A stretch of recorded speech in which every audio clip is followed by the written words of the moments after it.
For families raising children with disabilities, it is truly a hard road, and yet there's always hope. When we found community, when we found resources, it made life so much more doable, brought hope back into the picture for us. We realized how many other families are out there on that same journey and how many other families could be impacted by some of the things that we needed, community and resources to navigate the road. Our daughter's diagnosis is one of autism and developmental disabilities, and so there's just days where she's dysregulated. We're dealing hands-on with behaviors, meltdowns that are difficult. One of the biggest things I want people to understand is just the depth and challenge and sacrifice these families are experiencing in order to raise the child, and how it affects the entire family. And it's 24/7, but it's also a lifelong endeavor. This is the life I've been given, and this is the child I've been given, and find the good in it and find the hope in it and see that it's different, but there's some things that are going to be much better. There's some things you're just not going to experience, but there's other things you're going to find better. I mean, my kid's not going to drive. She won't get married, but she'll always be my little girl, and I'll always be her guy.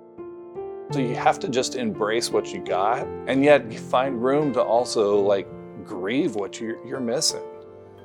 We have events every month for families to be involved in, everything from our monthly meetups where moms get together and have some coffee and connect, dads go out for some good grub and connect.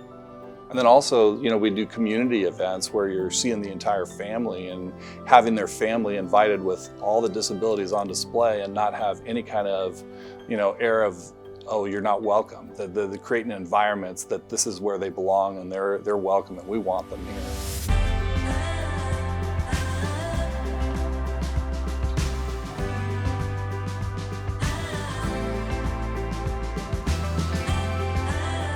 Other people that understood the isolation, and other people that understood the difficulties that we face day in and day out. It's just been great to, feel like you're not walking alone in this, to feel like you're not the only one, and to have a community to lean on. Sometimes just a conversation just helps lighten up your heart and lighten up your mind. I've been able to have that here and build a community, a family, friends. When they find community, and they find other people that get it, the lifeline that brings to them, the hope that just kind of brings within inside of them to take that next step, to start seeing there's a purpose in their life and that they can rally around it. That brings hope, and then all of a sudden they're realizing, wait, maybe there is something to this life. I don't need to continue to be despaired. I don't need to be isolated. I can find people that get it. Finding that connection and that encouragement through resources and being empowered is what brings hope to these families.